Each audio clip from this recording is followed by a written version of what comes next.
गोरक्षनाथाच्या भेटीने भर्तृहरीचा मोहनाश, भर्तृहरीस वैराग्य दीक्षा।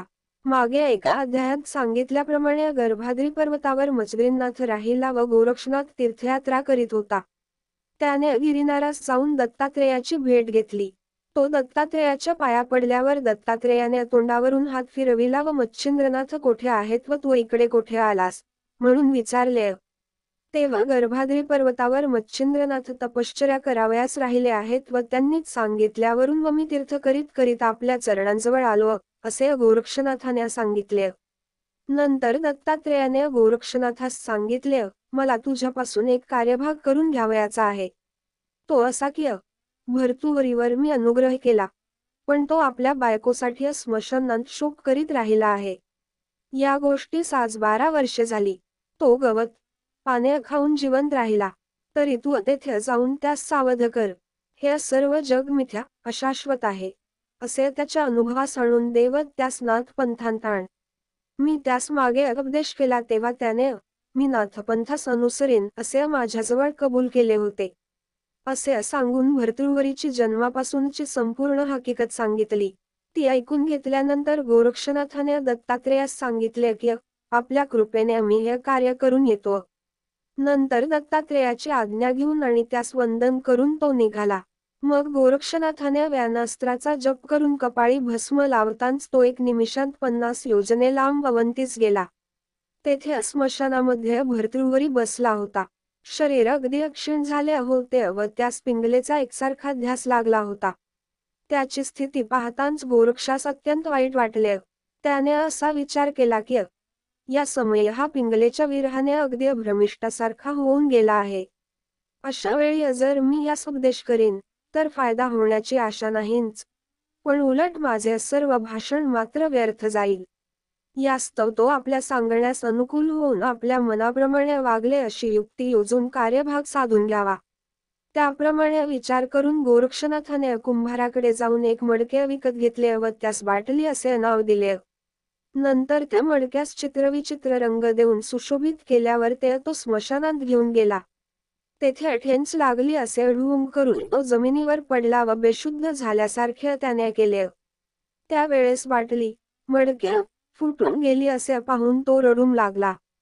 त्याने तिच्यासाठी फारच विलाप केला।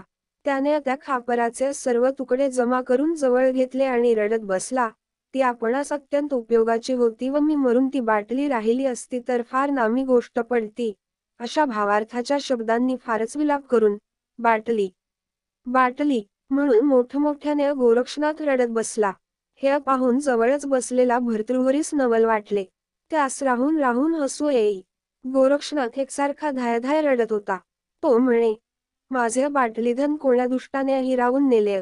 हे बाटले, एकदा मला तुझे तोंड दाखव पाहू। अशा प्रकारचा त्याचा विलाप ऐकून भर्तृहरी पिंगलेचा नाद विसरला। अर्ध्या पैशाची त्या बाटलीची किंमत आणि तेवढ्यासाठी बाटली बाटली म्हणत रडत असलेला गोरक्षनाथास पाहून भर्तृहरीस उगीच बसून राहावेना। तो गोरक्षनाथास म्हणाला, मडक्याची किंमत ती काय व तेवढ्यासाठी मूर्खाप्रमाणे तू अयोगी म्हणवीत असता रडत बसला आहेस, हे काय? तेव्हा गोरक्षनाथ विचारू लागला, राजा, तू कोणासाठी दुःख करून शोक करीत बसला आहेस बरे? आवडत्या वस्तूच्या दुःखाचा अनुभव तुला आहेच। त्याचप्रमाणे माझी बाटली फुटल्यामुळे मला किती दुःख झाले आहे हे माझे मीच जाणतो। हे ऐकून भर्तृहरी म्हणाला, मी मडक्यासारख्या क्षुल्लक वस्तूकरिता शोक करीत नाही। प्रत्यक्ष माझ्या पिंगलाराणीचा घात झाला आहे, म्हणून तिचे मला भारी दुःख होत आहे। ती मला आता पुन्हा प्राप्त व्हावयाची नाही, परंतु अशी मडके हवी तितके मिळतील। ते ऐकून गोरक्षनाथाने सांगितले की तुझ्या पिंगलेसारख्या लक्षावधी पिंगला एका क्षणात निर्माण करून देईन, पण माझ्या बाटलीसमान दुसरी बाटली कदापि मिळावयाची नाही।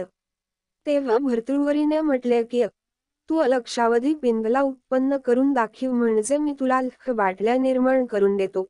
उगीच थापा मारून वेळ साजरी करून नेऊ नकोस। ते ऐकून, जर मी पिंगला उत्पन्न करून दाखविल्या तर तू मला काय देशील? म्हणून गोरक्षाने भर्तृहरीस विचारले। तेव्हा आपले संपूर्ण राज्य देण्याचे भर्तृहरीने कबूल केले व दैवतांना साक्षी ठेवून बोलल्याप्रमाणे न केल्यास माझे पूर्वज नरकवास भोगतील आणि मी 100 जन्म रवरव नरक भोगीन, अशी भर्तृहरीने प्रतिज्ञा केली। मग गोरक्षनाथ त्यास म्हणाला, तू आपले बोलणे खरे करून न दाखवशील तर 100 जन्मच नव्हे पण सहस्त्र जन्मपर्यंत नरकवास भोगशील. नंतर गोरक्षाने कामिनी अस्त्राचा जप करून पिंगलेच्या नानवाने भस्म सोडताच लक्षावधी पिंगला खाली उतरल्या. पिंगला राणीप्रमाणे त्या सर्वांची रूपे पाहून राजांस आश्चर्य वाटले. त्या सर्वजणी भर्तृहरीजवळ बसून संसाराच्या खाणखुणा विचारू लागल्या. त्यांनी राजाच्या प्रश्नांची उत्तरे बरोबर दिली. शेवटी पिंगलेने राजास बोध केला की माझ्या विरहाने तुम्हास दुःख झाले ही गोष्ट खरी आहे, परंतु अशाश्वताचा भार वाहणे व्यर्थ होय. मी तुमच्यावर मनस्वी प्रीती करीत असता आपणच जाळून घेतले, परंतु गोरक्षनाथाने मला पुन्हा दृष्टिगोचार केले. तथापि शेवटी आम्हास व तुम्हास मरावयाचे आहेच, ते कदापि चुकावयाचे नाही. यास्तव आता माझा छंद सोडून देऊन तुम्ही आपल्या देहाचे सार्थक करून घेऊन मोक्षाची प्राप्ती करून घ्यावी. फक्त माझा ध्यास धरल्याने तुम्ही मुक्तीला मात्र अंतराल. मी तुमची कांता असताना पतिव्रता धर्म आचरून आपले हित करून घेतले. आता तुम्ही आपल्या हिताचा मार्ग पाहावा. हा सर्व चमत्कार पाहून राजास विस्मय वाटला. मग भर्तृहरी गोरक्षनाथाच्या पाया पडण्यासाठी धानवला.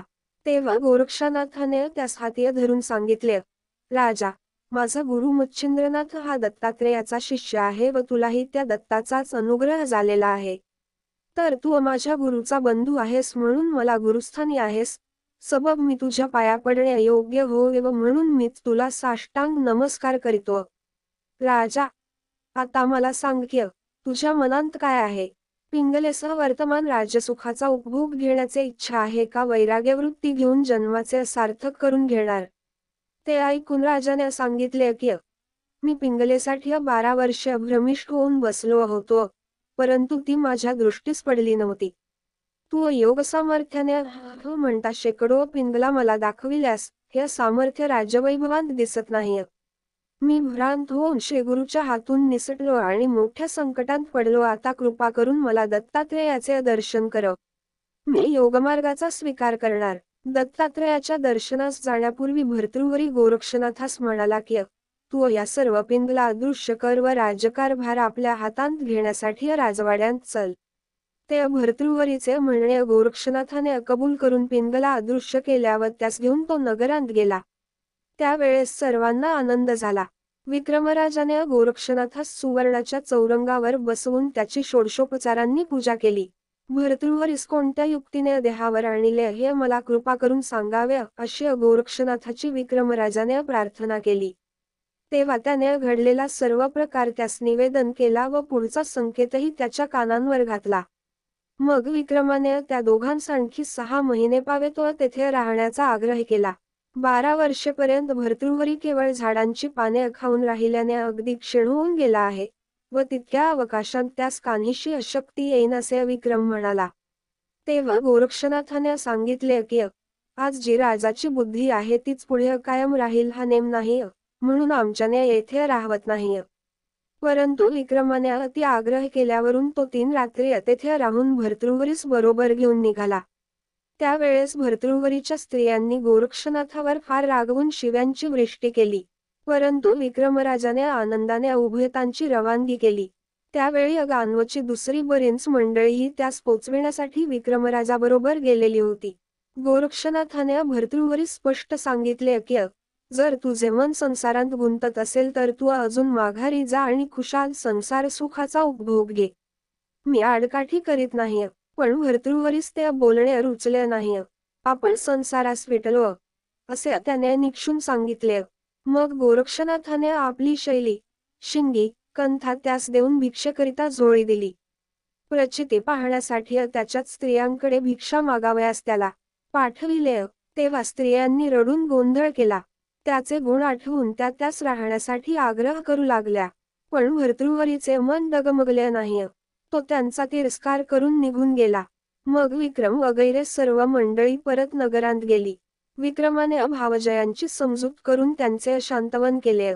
भर्तृहरी फार अशक्त झालेला असल्याने वाट चालताना त्याच्या नाकी न आले ते पाहून गोरक्षनाथाने या अस्त्राची योजना करून भस्म मंत्रून त्याच्या कपाळास लावताच भर्तृहरीचा अशक्तपणा गेला व ते दोघे डोळे मिटून एका क्षणात गिरिनार पर्वतावर आले आणि दत्तात्रेयाचे दर्शन घेऊन पाया पडले.